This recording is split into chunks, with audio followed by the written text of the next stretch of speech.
যে এই দোয়াটা যেটা আমি এখন শিখিয়ে দিচ্ছি আপনাকে, এই দোয়াটা জিবরাইল আলাইহিস সালাম রাসূলুল্লাহ সাল্লাল্লাহু আলাইহি ওয়াসাল্লামকে শিখিয়ে দিয়েছিলেন এবং রাসূলুল্লাহ সাল্লাল্লাহু আলাইহি ওয়াসাল্লাম এই দোয়াটা খালিদ বিন ওয়ালিদ রাদিয়াল্লাহু আনহুকে শিখিয়ে দিয়েছিলেন। তো শোনার এবং শেখার খুব আগ্রহ ছিল, তা আমি লিখে নিচ্ছিলাম এবং নোট করছিলাম। এই দোয়াটা যদি আপনারা পড়তে পারেন, ভবিষ্যতের যে কোনো শঙ্কা, আশঙ্কা, বিপদ আপদ, বালা মুসিবত, এই বিষয়গুলোর ব্যাপারে আল্লাহর পক্ষ থেকে একটা সাকিনা এবং সুকুন হৃদয় নাজিল হবে।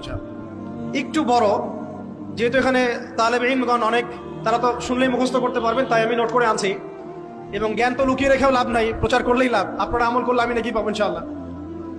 তো এই দোয়াটা হচ্ছে আউযু বিকালিমাতিল্লাহি তাম্মাতিল্লাতি লা ইউজাবিজুহুন্না বাররুন ওয়ালা ফাজির মিন শাররি মা খালাকা ওয়া যারআ ওয়া বারআ ওয়া মিন শাররি মা ইয়ানজিলু মিনাস সামাই ওয়া মা ইয়া'রুজু ফিহা ওয়া মিন শাররি মা যারআ ফিল আরদি ওয়া মা ইয়াখরুজু মিনহা ওয়া মিন শাররি ফিতানিল লাইলি ওয়ান নাহার ওয়া মিন শাররি তাওয়ারিকিল লাইল ইল্লা তাওয়ারিকা ইয়াতরুকু বিখাইরিন ইয়া রাহমান।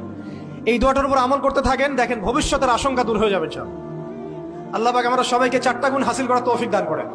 এইগুলো নিয়ে লম্বা কথা বলা যায়, সংক্ষিপ্ত করে বললাম যে আল্লাহ পাক আমাদেরকে জীবনের উদ্দেশ্যটাকে ফিক্স করার তৌফিক দান করেন, যে আমরা পৃথিবীতে এসেছি আল্লাহর ইবাদত করতে এবং তার দিন কায়েম করতে।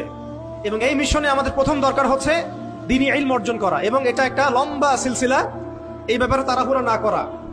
এবং 3 নাম্বার, বুজুর্গ ওলামা ইকরামদের সোহবতে থেকে দ্বীনের জ্ঞান হাসিল করা। এতে করে জ্ঞানের সাথে সাথে আধ্যাত্মিকত্ব হাসিল হবে ইনশাআল্লাহ।